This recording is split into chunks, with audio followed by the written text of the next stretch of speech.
For inviting us today. A los hermanos de Cuba, si desean ser todos en un grupo atrás, mi esposa va a ayudar a traducir si necesitan.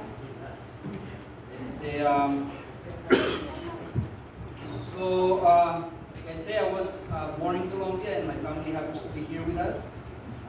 She's going to actually help me translate to our Cuban brothers and sisters.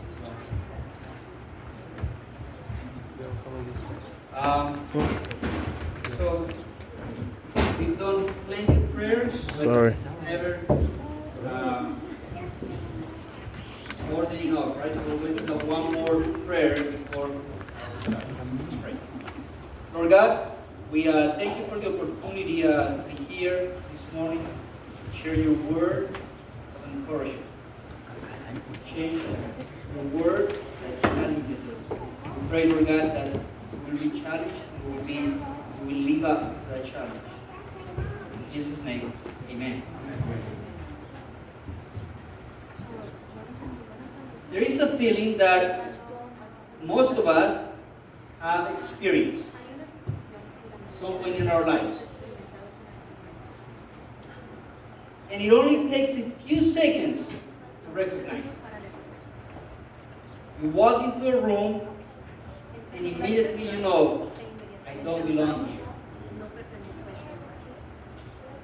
I remember talking to some people who have recently moved to a new location, and they started to visit a church, and they would tell me how they felt in this experience. Everything was unfamiliar. Faces were unfamiliar, the customs were unfamiliar. Everyone seemed to know everyone else. Everyone knew where to sit. Everyone knew who to talk to, how everything proceeded. Meanwhile, the newcomers stood there alone. Nobody knew their name. Nobody knew their story. Nobody knew where they came from. For a few days, that was the deal. Sometimes for a few weeks, and they felt like an outsider looking in. Perhaps for you, it was your first day in school.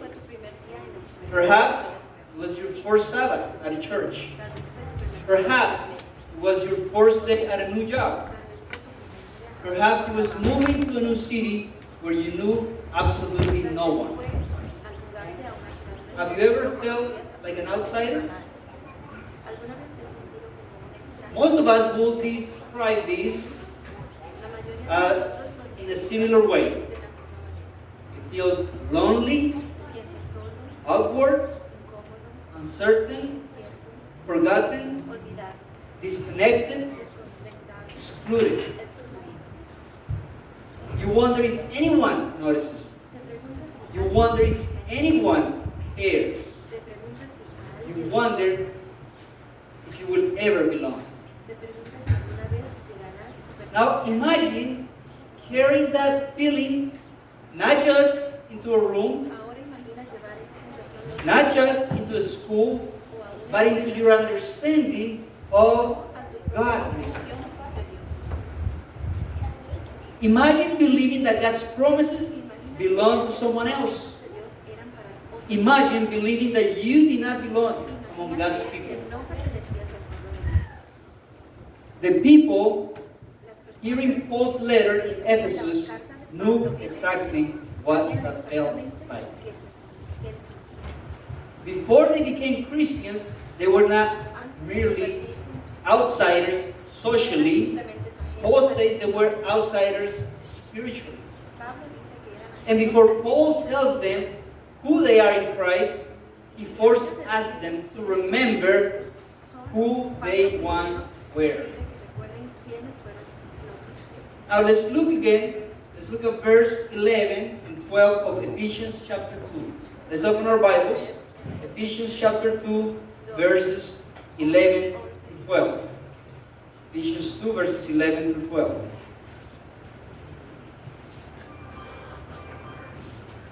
There we read, therefore, remember that at one time you Gentiles in the flesh called the uncircumcision by what is called the circumcision, which is made in the flesh by hands. Remember, that twice, remember that you were at that time separated from Christ, alienated from the commonwealth of Israel, and strangers to the covenants of promise, having no hope and without God in the world. Now the first word that catches my attention is the word therefore. Paul is connecting what he is about to say with everything else he said prior to this. In the first half of Ephesians 2, Paul describes salvation from God's perspective. He reminded them that they were dead in trespasses and sins, but God, being rich in mercy, made them alive together with Christ. Salvation was entirely the work of God. But now Paul shifts from the vertical dimension of salvation to the horizontal dimension of salvation. He moves from how did God saves you to what has God made you. He moves from individual salvation to corporate identity. And the first thing that he tells them is not to celebrate, not to rejoice, not to praise. The first thing that he tells them is remember. And he makes an emphasis, he repeats it twice. Now the verb here, remember, is presented in imperative. It carries the idea of continual remembrance. Paul, in other words, is saying to them, do not forget where you came from. Why would Paul tell forgiven people to remember something painful? Why would Paul tell them that? Why remind them of what they once were? Why not simply tell them to rejoice in what they have become? I can think of some possible reasons. Maybe, perhaps, right? Because gratitude grows when memory is honest. Maybe it is because unity grows when pride dies. Maybe it is because people who remember grace and to give grace. The truth is that we often forget how far God has brought us. And when we forget where we came from, we begin to take grace for granted. So Paul says, remember. And then he begins describing their former condition. Notice, Paul is not merely describing a difficult life. He is describing a hopeless condition. Have you ever felt hopeless? Listen to the list. Paul is piling phrase upon phrase upon phrase. Each statement taking them lower. Now imagine being one of those Gentiles and gentle believers and hearing the words of Paul read to you for the first time. And there you are, you're up above in grace. And you hear Paul say, you were separated, and you're not. You hear Paul say, you were alienated, and you're not again. You hear Paul say, you were strangers, and you know that is true. And then you hear Paul say, you had no hope, you were without God. Why he took them from the highways. This is one of the darkest descriptions of the human condition without Christ in the entire New Testament. And suddenly, the weight of what Christ has done begins to come into focus. Because now you realize your prior condition. Because before we can appreciate grace, we must understand our need of grace. Now remember, most of the believers in Ephesus were Gentiles. They have grown up outside of the covenant people of God. They had not received the promises given to Abraham. They had not grown up hearing the stories of Moses. They had not lived under the covenant privileges Israel enjoyed. For generations, they had been a wall between Jew and Gentile. And many Jews refer to Gentiles simply as the uncircumcision. Imagine how that is, right? An outsider, someone who did not belong. But if we're honest, this is not merely the Ephesian story. It is your story. It's my story. It is our story. And Paul says that before Christ, spiritually speaking, we were all far off. That phrase becomes important in this passage. Far off. Far from God, far from His promises, far from His people, far from His presence. Far off. And that's where the story here begins. And if the story had ended there, it would be a tragedy. If verse 12 was the end of the passage, there would be no hope, no future. But Paul is not finished. Because after reminding them where they once were, Paul is about to show them what Christ has done. What has Christ done in your life? Verse 13. Two of the most powerful words in the entire section appears. But now. Look now at verse 13 with me.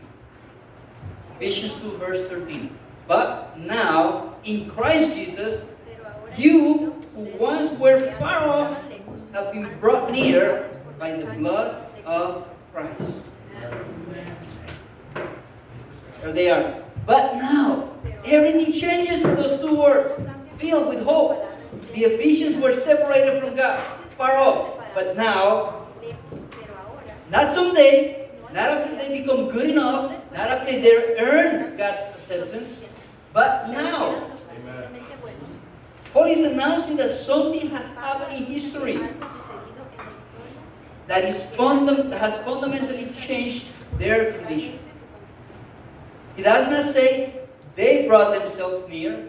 He does not say they found their way back. He does not say they finally figured it out. That's not what happened. They were brought near. Someone acted on their behalf. Someone did for them what they could not do for themselves. And Paul tells us exactly how it happened. By the blood of Christ. The cross stands at the center of this passage. The answer is not through effort, not through education, not through politics, not through human progress. The answer is through the blood of Christ. The distance was too great. The separation was too wide. The hostility was too real. Only Christ could bridge that gap. Only Christ could do what no one else could. That is why Paul immediately says in verse 14, for He Himself is our peace. You hear that? I love the way Paul says it. He does not merely say that Christ brings peace. He does not merely say that Christ teaches peace. He does not merely say that Christ shows us peace. Paul says He Himself is our peace. Peace is not just a doctrine. Peace is not just an ideal. Peace is found in a person. Christ Himself is our peace. Is Christ Himself your peace? And if Christ is our peace, then every attempt to create lasting unity apart from Him will ultimately fail. Apart from Him, we can do nothing. Because peace is not something that we manufacture. Peace is something we receive. That raises some questions. Why are there still so many divisions among people? Why do hostility and suspicion continue to flourish? Perhaps Because people continue trying to find unity somewhere other than Christ. Paul's answer is simple. The closer we move to Christ, the closer we move toward one another. Should I repeat that? The closer we move toward Christ, the closer we move toward one another. Because Christ himself is our peace. And Paul introduces one of the most vivid images in the entire passage. He says, speaking of the body of Christ, he says, Christ has broken down in his flesh the dividing wall of hostility. The hostility between the Jew and the Gentile was not imaginary. It was real. For centuries, there have been barriers. Barriers of history, barriers of culture, barriers of tradition, barriers of suspicion. Some scholars believe that Paul here was referring to that wall in the temple in Jerusalem that kept the Gentiles from the place where only the Jews could go. But whether Paul is referring to that or it's just a symbol, the point remains the same, right? There was a barrier between Jew and Gentile, and Christ tore it down. Listen, he didn't say not weakened it, right? He didn't say he lowered it. He didn't say he modified it. He tore it down. And that reminds me of that time when Germany, West Germany and East Germany, when he was the president here in America, was telling them, tore the wall down. And what happened after that wall came down? There was reunification, right? Families were back together. That's what happens when walls come down. And perhaps we can ask, what walls still divide people today? Political walls, racial walls, gender walls, economic walls, generational walls, even denominational walls. The form may change, but the temptation remains the same. We continue rebuilding walls that Christ has already torn down. I recall there is a Bible verse that says, there is no slave owner, there is no rich or poor, there is no man or woman, right? We're all one in Christ. And we continue to build these walls. But what exactly did he tear down? Well, verse 15 has the answer. By abolishing the law of commandments expressed in ordinances. So when we read commandments, right, the first thing that will come to my mind, to one's mind is, oh, the Ten Commandments were abolished. However, Paul is not teaching that God's moral law, the Ten Commandments, was abolished at the cross. Throughout Scripture, God's moral law continues to reveal His character and remains the standard of righteousness and judgment. Romans 3:31, Matthew 5:17, 19, where Jesus said, "Not one iota of the law will change."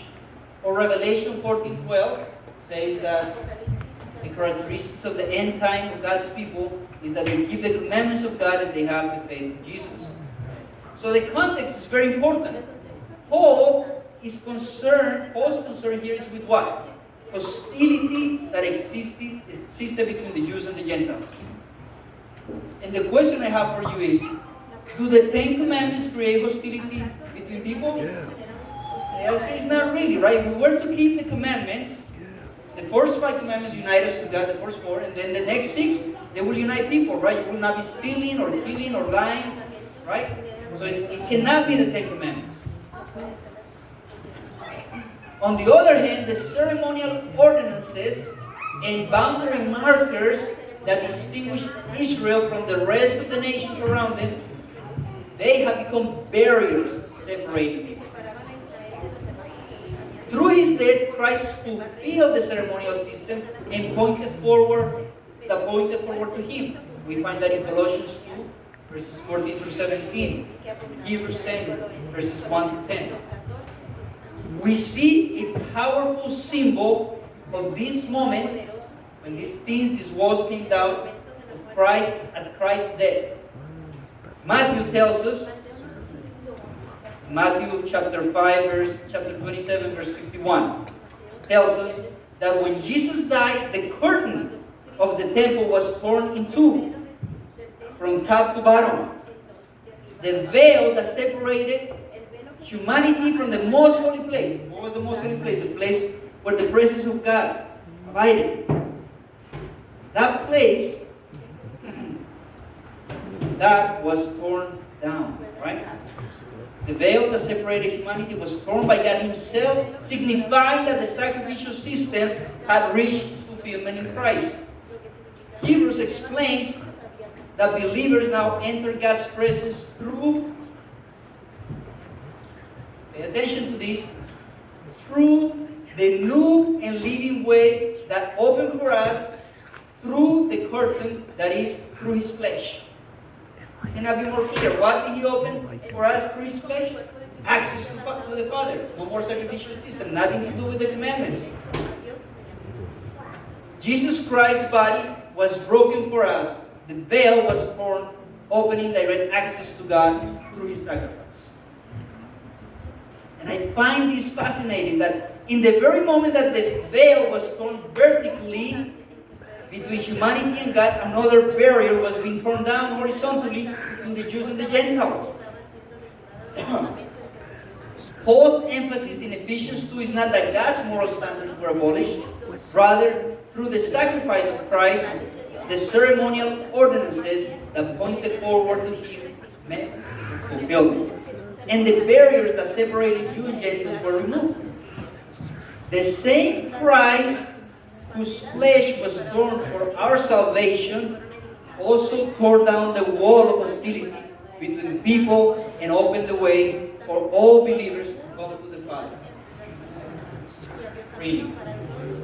Therefore, the cross did not abolish God's character or His moral law. It fulfilled the sacrificial system.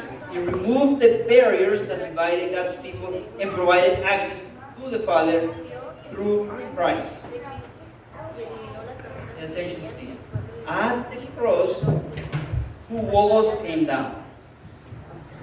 The veil that separated sinners from God's presence, and the wall that separated people from one another. Isn't that powerful? Through His broken body, Christ opened access to God the Father. Why? That He might create in Himself one new man in place of two. That's what the verse says in Ephesians. Notice what Paul does not say. He didn't say that the Jews became Gentiles. He didn't say that the Gentiles became Jews. He said that He created a new people. An entirely new formation came out of this. A new humanity. New people. God does not erase our uniqueness.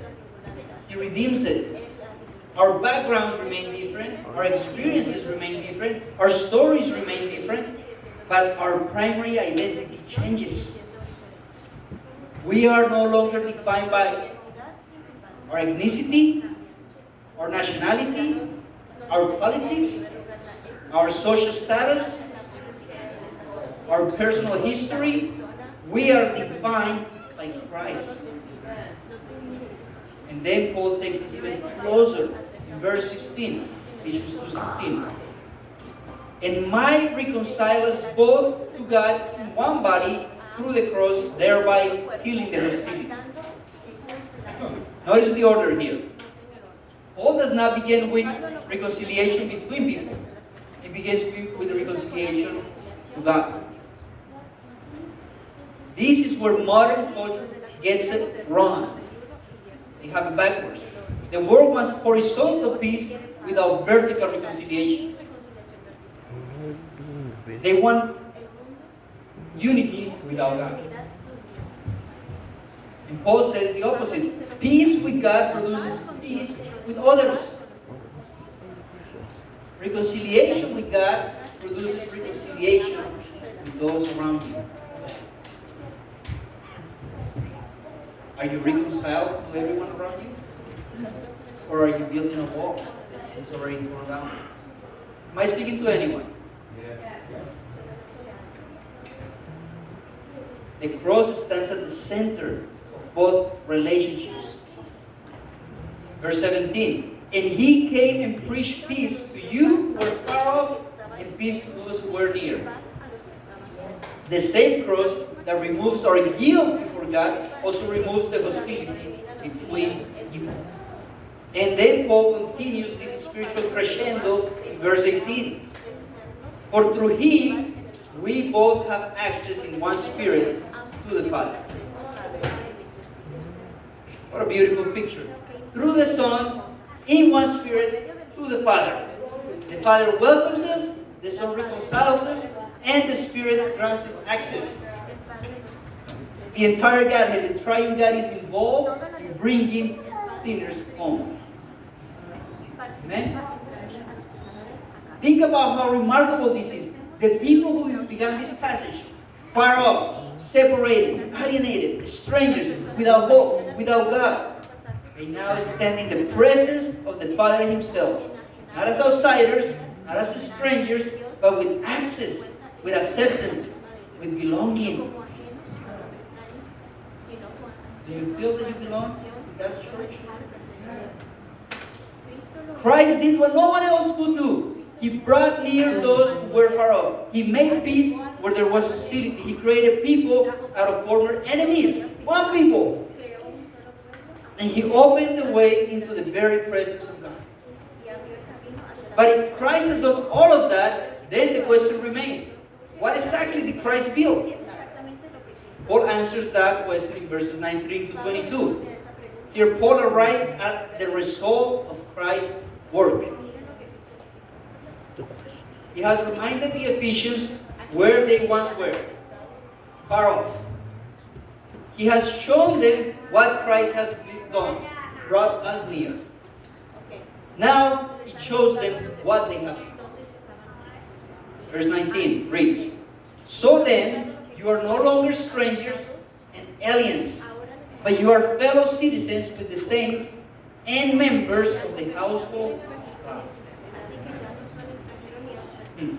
Because of what Christ has done, so then, something is now true about them and about us. Notice, Paul does not begin by telling them what they should do. He begins by telling them who they are. Christian living always flows from Christian identity. And the first thing Paul says, you are no longer strangers and aliens. Think about it. The very same words in verses 11 and 12 that describe them now are reversed. No longer outsiders, no longer excluded. God is welcoming each one of us today in His family. The fear that has haunted humanity since Eden has been answered. You belong. You have a place that you can call home. That is God's house. Paul then gives three images to help us understand what belonging looks like. And each image takes us higher than the one before. It speaks about citizens, family, and temple. First image, citizens. Fellow citizens with the saints. That's what the verse says. People who share the same kingdom. People who share the same rights. People who share the same privileges. People who belong. This image will have been powerful for the Ephesian people. Ephesus was a proud Roman city. Citizenship mattered. Status mattered. Identity mattered. And Paul says, your most important citizenship is no longer found in Rome, it is found in God's kingdom. Amen? Amen. Our highest citizenship is not earthly, but heavenly. We have that in common with Abraham, right? He was looking at a heavenly house. He could have returned to the place where he came from, but he was looking at the New Jerusalem. And notice something beautiful. Paul does not say, you are a second-class citizen. He does not say, you have been granted temporary residency. He does not say, you are merely visitors. You got your tourist visa. No. You are fellow citizens with the saints. You got all the rights. You have been granted heavenly citizenship. Amen? You belong. But Paul is not finished. Because citizenship, as wonderful as that may be, it can still be very formal. You may belong to the same country, but you may never know that person on the other side of the country, right? You may never know each other. So he goes and he narrows the scope. He moves into the second image. Family. Members of the household of God. Now Paul moves from political identity to relational identity. From kingdom to family. The image becomes much more personal. A citizen belongs to a nation, but a family belongs in a home together.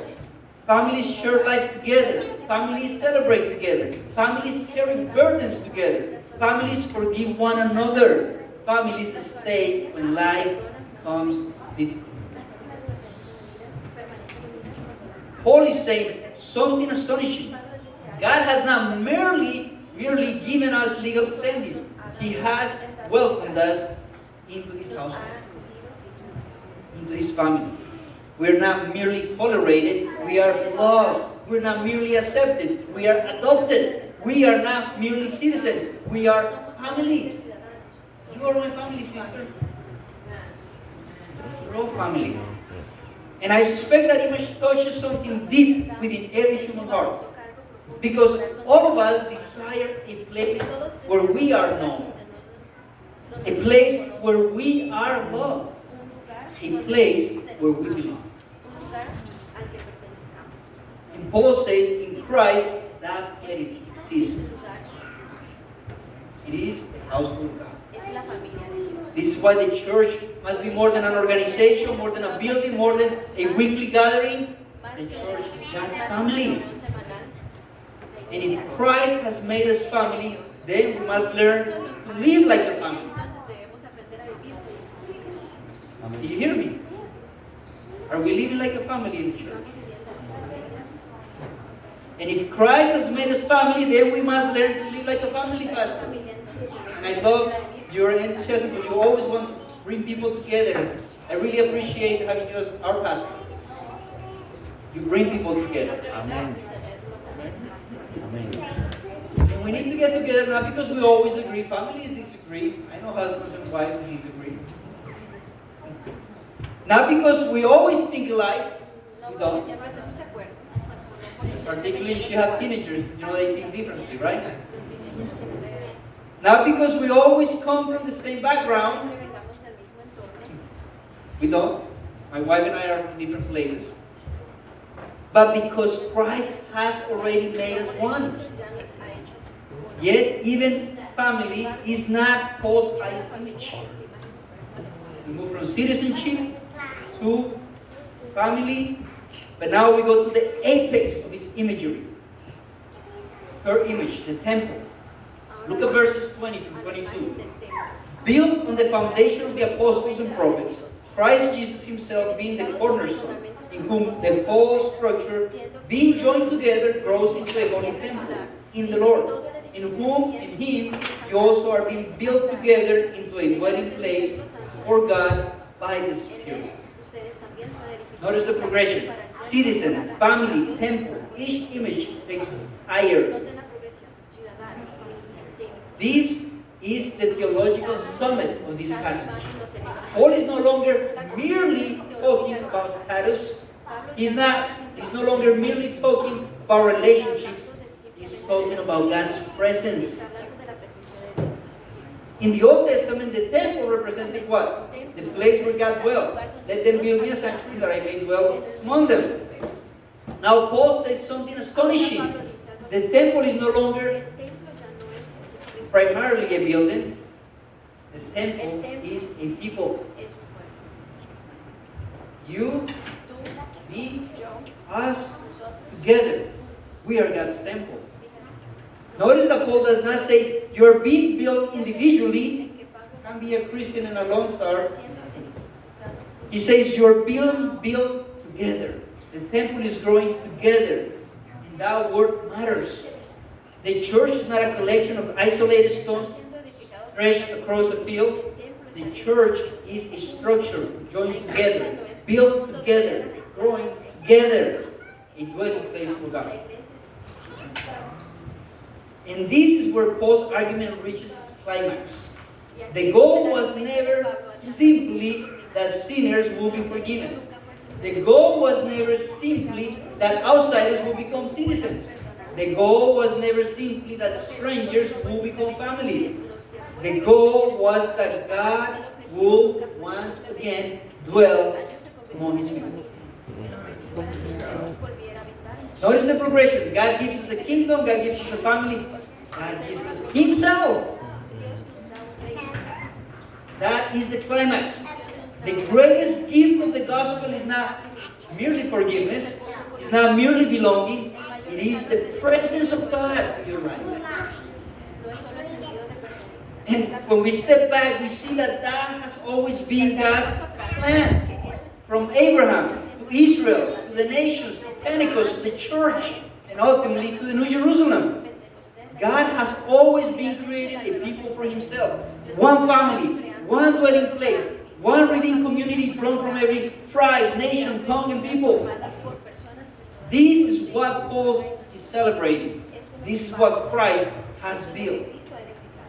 The barriers were real, yet Christ made them one people. So Paul is pointing us to look at what Christ has built and what we become. One people. Now, the question naturally arises. If Christ has done all of this, if Christ has brought near those who were far off, if Christ has torn down the wall of hostility, if Christ has created one new humanity, if Christ has made us citizens, if Christ has made us family, if Christ has built us together into his dwelling place, and why? Why does God build such a family? What is the purpose of it? We could stop with this wonderful truth to say that he did it because he wanted us to feel that we belong. And that is true, and that is wonderful, and that is glorious.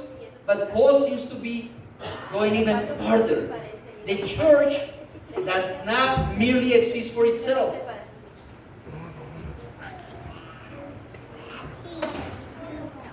The church does not exist for itself.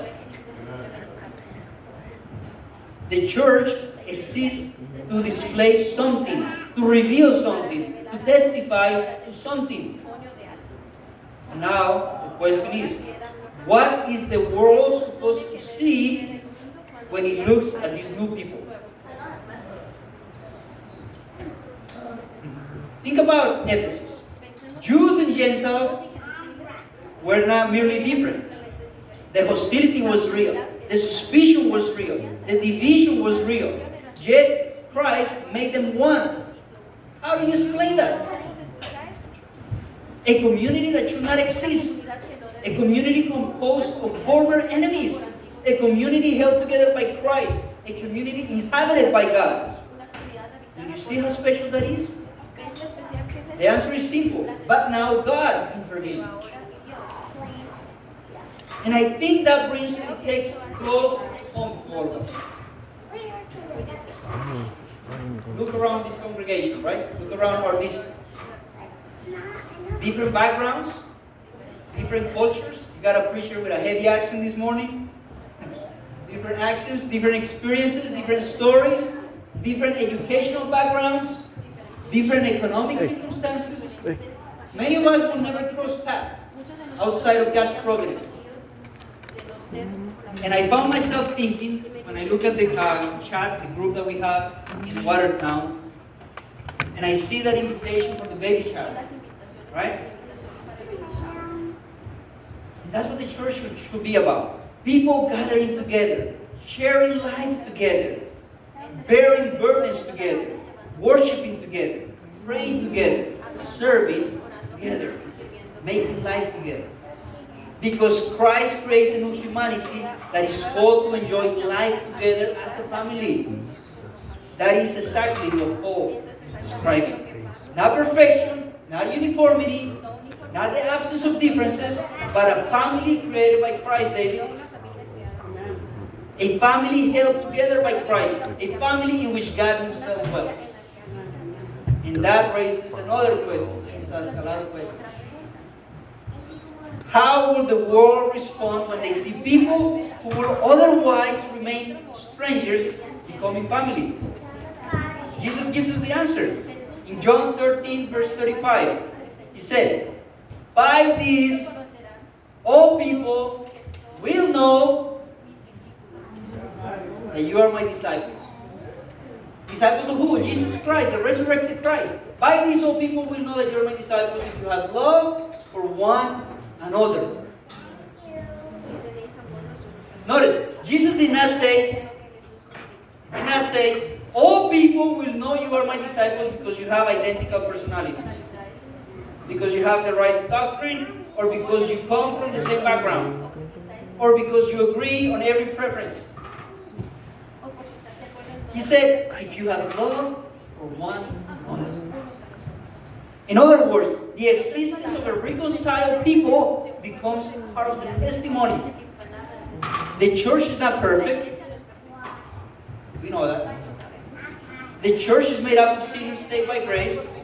Yet when Christ takes people who would normally remain separated and makes them family, something powerful happens. The church itself becomes the evidence that Christ is alive. Evidence that the gospel is true. Evidence that reconciliation is possible in this world torn by wars, right? Evidence that God is still building His dwelling place among His people today as He did 2,000 years ago. That is why this passage is so important. Paul reminds believers that what they once were, he reminded them of what they once were, so they will appreciate what Christ has made them and live in the unity He has already created. The message of Ephesians 2 is not simply that I belong, the message is we belong. And because we belong to Christ and to one another, our life together becomes part of God's testimony to the world. Every time we forgive one another, every time we bear one another's burdens, every time we choose unity over division, every time we worship together despite our differences, every time we love one another as Christ loved us, we are proclaiming something. We're declaring something. We're saying to the watching world, Christ is still doing what Paul describes in Ephesians. Christ is still bringing outsiders near. Christ is still making strangers family. Christ is still building His dwelling place among His people. We are not simply the messengers. We become part of the message. Have you ever seen yourself like that? You are part of God's message to the world. And as the world looks, and as I reflect in this passage, I find it remarkable that decades after hearing Paul's letter, Jesus Himself sends another letter to the Ephesians. Revelation 2 verses 1 through 7. And what is remarkable is that He had much to commend. They have persevered. They had remained doctrinally faithful. They had exercised discernment. They had not tolerated false teachings. In many ways, they were a healthy church. Yet Jesus said, I have this against you, that you have abandoned the love you had first. That you had abandoned that first love. I find that both sobering and instructive. The problem was not heresy. The problem was not doctrinal compromise. It was something subtler. The church still had truth. The church still had discernment. But something essential began to fade.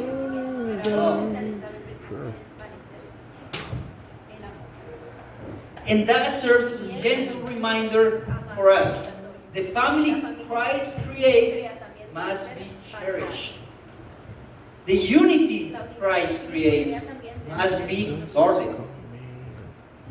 The love that brought outsiders, all of us, together must continue to be cultivated. Just like in our couples relationship, you don't cultivate that, what happens? The love dies out. Same thing in the church. We need to cultivate that love. Especially in a busy and distracted world where relationships are often shallow and temporary. In that kind of environment, it can become easy to attend church together without truly enjoying the benefits of being a family, of belonging. And we just visit on Sabbath, that's it. And Revelation 2 reminds us that even healthy churches must intentionally nurture love if they are to remain a living testimony to Christ.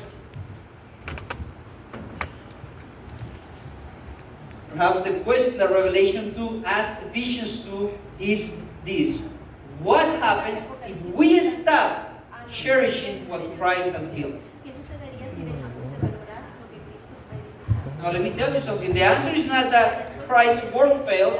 God's work never fails. The answer is that our testimony to the outside world weakens. It's not as efficient. And so the same church that once celebrated being brought near receives a gentle warning from its Lord.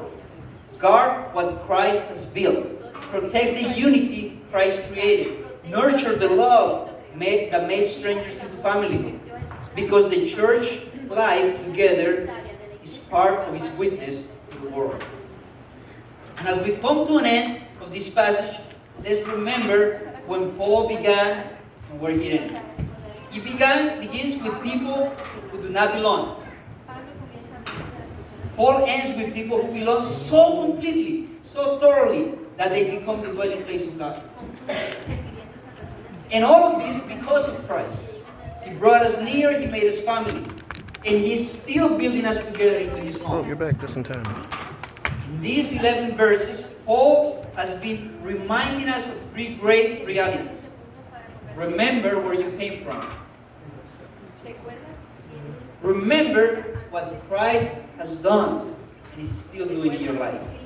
And remember who you are now as part of God's family and God's dwelling place in the world. And that brings us to the challenge of this passage. The miracle is not just that Christ saved us individually. By the way, that is a greater miracle than creation. To create out of nothing is a piece of cake, because it's just God's will. But to make a sinner into a son of God, right? Part of the family, that requires a greater miracle, because now God has to work against our will. And we know how hard-headed we are, right? But imagine if you add to that, the greatest miracle is not just that He does it individually, but that He does it corporeally.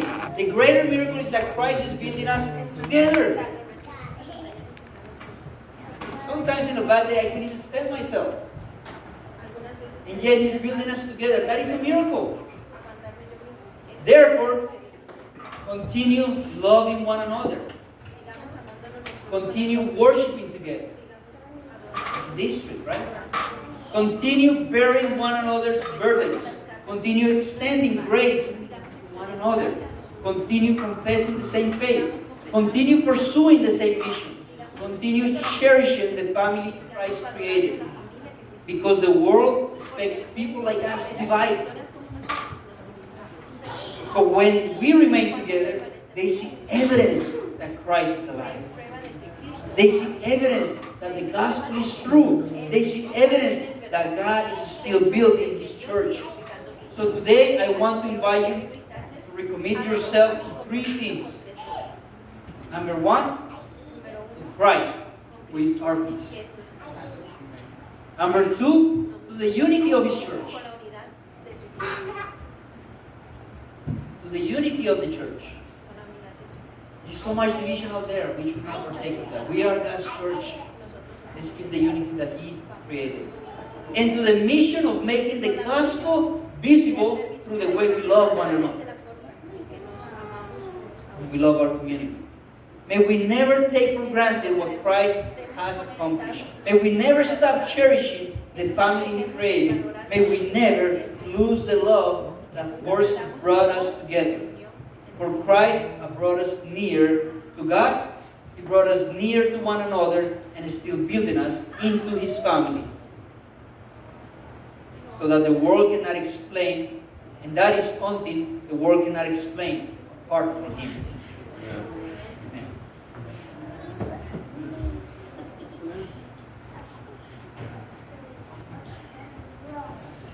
Let's close with a word of prayer. Lord God, we have come into your presence. We're so thankful for the beautiful worship that these young men and women brought to us to worship together.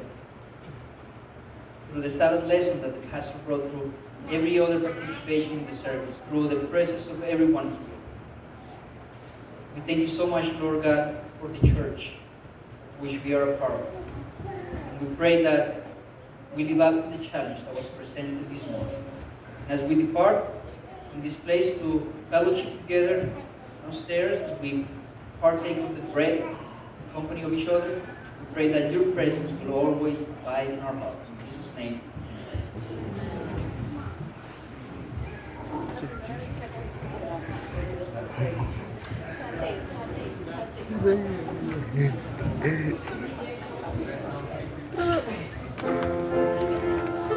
Let's stand and sing together 350.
Thank you, Pastor Johnson.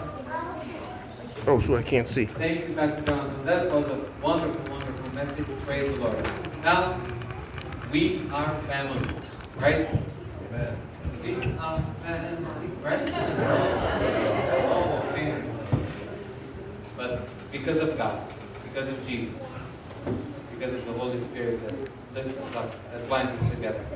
Let us pray once again, and we will share some nice meal as a family. Heavenly Father, thank you. Thank you for the opportunity you gave us to get together. Thank you, Father, for the message you have for us. And now, thank you because we will execute it by sharing a meal together. And Lord, your angels, the Holy Spirit, you, Father, are more than invited to be with us. Continue to provide for us. Continue to unite us under one heaven, under one mission. In the name of Jesus we pray. Amen. Everyone is invited for potluck. God bless you all. Please give each other a hug.